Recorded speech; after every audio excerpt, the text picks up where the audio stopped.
Hi folks, how are you doing?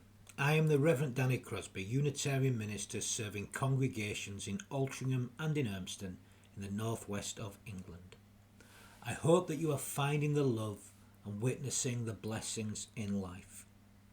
I offer this devotion as a balm for the heart, the mind, the spirit and the soul. It's called The Ritual of Life.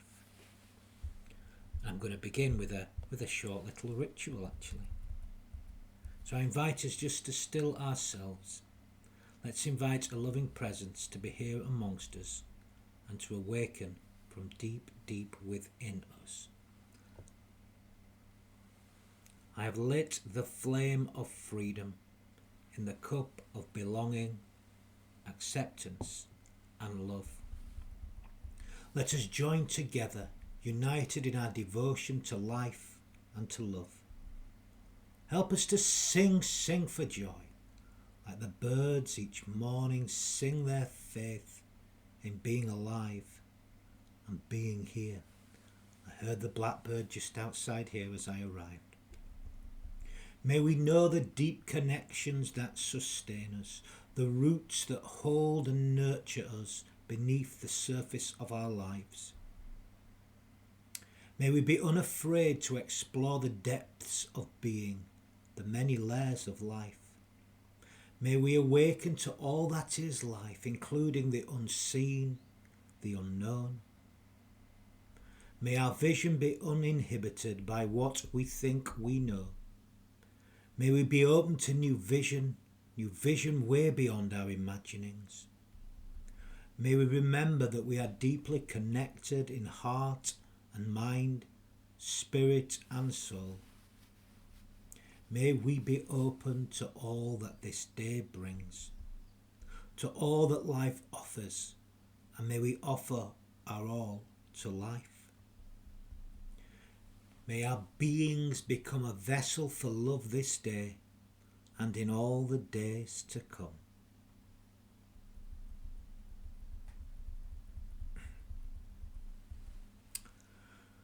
So I've recently had to watch several tutorials and attended a Q&A session on the new procedures for weddings. Come May, it seems that folk like myself who act as authorised persons, that our lives are going to become a little easier when it comes to weddings, at least the legal side anyway. Everything is finally going digital and onto one single schedule, which will become a certificate to be collected from the registry office by the couple after their wedding. And there's going to be several changes to the certificate. The main one being that they can now include up to 4 parents. In the past, you only stated who your father was. So finally, we are acknowledging the changing nature of families and family relationships. Isn't it about time this change came about? I'm still a little frustrated that I can only conduct weddings in the two buildings to which I serve as minister. So maybe one day I'll be able to conduct weddings in other buildings in other places, like you can in Scotland, but not just yet. We are making progress, but sadly the progress is still slow. But hey, this is England, isn't it? Within our Unitarian tradition, we are free to create the marriage ceremony that fits the needs of the individuals. There are of course certain words that must be said within the service for it to be a legal wedding, but beyond that the ritual is open. I recall there were 1 or 2 issues over the first wedding I had the pleasure of conducting for 2 women, my first same-sex wedding. I believe I was the first one in the whole of Greater Manchester actually conducted here in the chapel in Altrincham. It was the first same-sex wedding to take place in a religious building. The couple had to make their vows to wife, and one was a little uncomfortable with this, but there was no bending legally, so those vows had to be said. That said, the rest of the ceremony I could shape it to fit their individual needs, and it was beautiful, really beautiful. What a pleasure. Now, I recently met a couple, one of whom engages in Viking reenactments. With this in mind, we are going to ensure that we include some of this tradition within the ceremony, including a particular ritual, namely a Viking guard of honour as the newly married couple leave the chapel. Of course, COVID restrictions permitting. Hope this is going to be in the summer, so hopefully this will be fine. I'm sure it will. Now, obviously, due to the circumstances of the last year or so, our rituals around rites of passage and worship have had to adapt to a certain degree.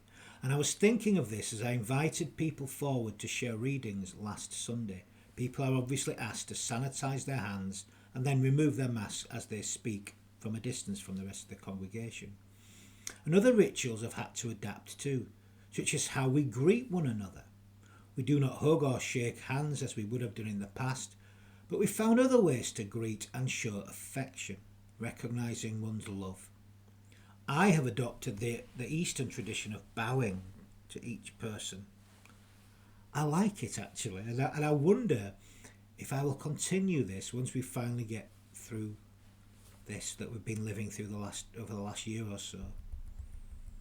I might well do it. I like this recognition of the sacred uniqueness of each person I meet. There's something rather beautiful about it. It's a kind of blessing, isn't it? A bit like the Transylvanian tradition of Ishanajo, which just meant simply God bless. And the Transylvanians say this as they meet one another and as they say goodbye to one another. They offer a lovely blessing, and I think we ought to bless each other far more than we do. I think it's a wonderful thing. But all this got me thinking about rituals in general. We all engage in them, even if we're not fully aware of engaging in them. Life in so many ways is made up of rituals. Just think about your daily and weekly activities. They involve oh so many rituals. Just think about how you have had to adapt them actually this last year, the different rituals you engage in now. There are of course formal rituals that take place in a time and place such as a wedding ceremony or an act of worship. Think of an act of remembrance or a funeral service. And there are also less formal rituals that we engage in too. Are these rituals any less sacred or important? Well, I don't think so. The social anthropologist Edmund Leach has argued that ritual ought to be understood as existing on a kind of spectrum. He said, actions fall into place on a continuous scale. At one extreme we have actions which are entirely profane, entirely functional, technique pure and simple. At the other we have actions which are entirely sacred, strictly aesthetic, technically non-functional. Between these two extremes we have the great majority of social actions which partake partly of the one sphere and partly of the other. From this point of view, technique and ritual, profane and sacred, do not denote types of action, but aspects of almost any kind of action. The suggestion is that every activity, even the seemingly mundane, is a kind of ritual, if we recognise it that way. What makes it ritualistic, it would seem, is the pace and intention of the activity. It's about the attention and symbolism adopted. It's about the meaning we make in conducting the activity. It is about the meaning that we put into the activity and object. It's about intentionality. It's about recognising the sacredness of what we are doing. If you think about some of the rituals that we have adapted and adopted this last year or so, surely they have been done in recognition of the sacredness of life. In engaging in them, we are paying respect to each other in love and consideration. They're deeply religious activities, for they have a deep love and spirit flowing through them. The cleansing we have engaged in has become deeply ritualistic. They are not merely habit though, they are done in love and consideration of others. Is it anything more religious or spiritual really? I suspect some of the cleansing rituals that are part of the many religious traditions began for some similarly practical reasons. Yes, they are about respect for the divine, but also one another. When I bow to others, I am recognizing their sacred uniqueness. And I'm doing the same when I cleanse my hands when using the equipment before and after at the gym, or wearing a mask when going food shopping in the supermarket. I'm recognizing people's sacredness. It's an act of love and consideration. I observed some fascinating rituals when sat in the barber's chair just a week or so ago, just after they reopened. I visit this barber regularly and I almost know exactly what he will do next and how he will do so as he cuts my hair and shaves certain elements, including ears and even the trimming of the eyebrows as I get a little older. Of course, some elements are more difficult at the moment due to the wearing of masks, especially around the ears. As he comes close to finishing, I observe him putting a new blade on the razor as he shaves around the loose hairs around my ears and my hairline. It is a marvel to watch the attention to detail, a craftsman at his work, and all done in complete silence. I kind of like the fact that, unlike most barbers I go to, he doesn't actually speak as he works. It becomes a kind of meditation for me, actually, just to sit there and watch a craftsman at work. There is care and attention. There is deep intention. It feels like a sacred ritual is taking place. Okay, he is paid for the work, but there is more going on in this ritual. I see it as a deeply religious activity. For to this man, the work really seems to matter. He cares. He offers deep care and attention. It's an act of love. How we are in the world matters, and the way we act towards others, that really matters. We can do so recognizing the sacredness of each other and all life, of course, or we can do so without any care or attention at all. And I suspect our little moment-by-moment rituals of living help us to do so with love and attention and with deep intention. A bit like that barber I go and visit every few weeks. I'm not sure he's serving me, but there's something powerful goes on there. Ritual, of course, is about repetition, but it's also about the care and attention that we put into the repeated action. When such repetition is done through the spirit of love, those seemingly mundane activities become sacred action, and in so doing, we begin to sanctify life. Now, sport, of course, is one area where you witness all kinds of ritual, whether it's a golfer perfecting their swing, or a batsman perfecting his forward defensive stroke, or in more modern times, the reverse sweep, or reverse sweep slog even. Or the different warm-up rituals that teams go through before a game and again at half-time. There's also the other rituals that take place before the game begins as the team meet and honour one another. And one that stood out over the last year or so has been the taking of the knee in acknowledgement of racial intolerance and racial injustice. Again, an act of love, recognising the sacredness of life. It's a response to the fact that some life is not treated equally due purely to the colour of someone's skin. It's something else that we humans ought to have evolved out of by now. But sadly we have not done so. There is so much more to do, so much more work to do.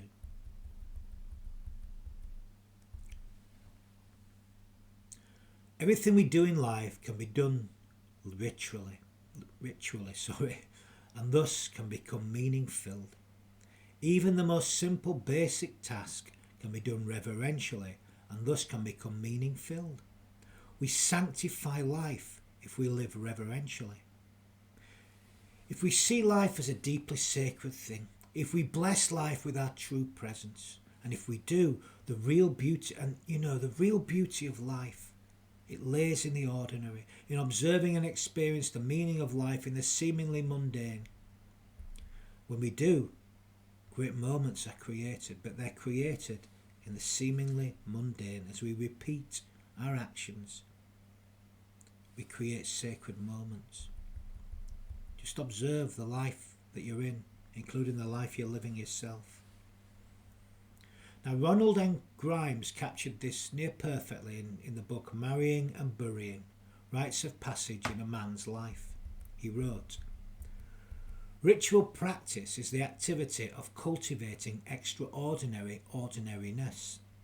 It is necessary because human activity has a kind of entropy about it. Life, like love, runs down. Things get tiresome and difficult. Body and soul cry out for something different, hence the impetus to ritualize. But if the ritually or extraordinary become a goal or is served from ordinariness, it loses its capacity to transform, which after all is what rites of passage are supposed to do." To live spiritually alive is to recognize the sacredness of the ordinary, the seemingly mundane. To do this, all we need to do is pay attention to the world and the people around and truly inhabit the space in which we live and breathe and share our being. All we have to do is pay attention, to live in such a way as to recognize the sacred in everything. There's something very powerful about coming together in love. There's something very powerful in opening ourselves up to one another and recognizing what connects us, what makes us wholly human. By living ritually, we can begin to do so. Worshipping together is one way to do so, but it can happen in all aspects of life. It can occur in deep encounters with others when love and attention is paid. The congregations I serve gather together seeking something as we engage in the ritual of worship and other activities, spiritual and secular, something that's been challenged over the last year or so. And people come to places of worship, such as the ones I serve, for a variety of reasons. Some are not even sure why they come, but if they don't, they do feel that something is missing. How many people have said that? When we congregate for worship, we attempt to create something through music, through words, through silence, through imagery. And in this more sacred time and space together that will enable us to open our hearts and to connect to the greater mysteries of life, the web of being, to know the spirit of life and to love, to experience the divine, to know God as we understand God, may not be the same way. And for all of this to impact on how we live our day-to-day lives.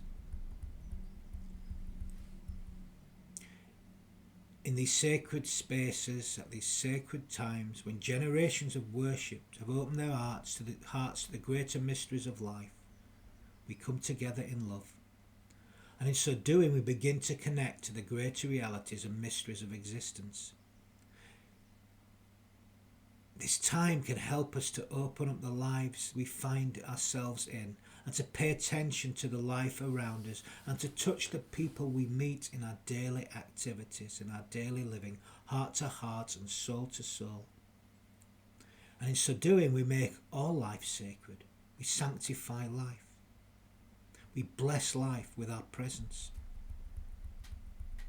And the hope is that when folk leave the time and the space, that they are touched in those deeper aspects of their humanity, and that they bless the world with their sacred humanity by recognizing the sacredness of each person that they meet and blessing all life with their loving presence.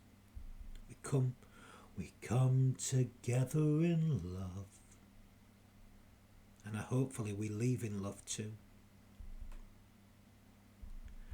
So I'm going to end this devotion, this reflection, with just a few words of blessing, because we do need to bless more. And we can all bless, and we bless by giving our whole hearts to life. So let's begin right now. Let's give our whole hearts to life. May our imaginations be fired. May we be lamps unto ourselves. May we be our own confidence. May we hold to the truth within ourselves as to the only lamp. And may the light shine from us all, and may it do so in all that we feel, in all that we think, in all that we say, and in all that we do. Go in love, go in peace, and bless the world with your beautiful presence. Amen.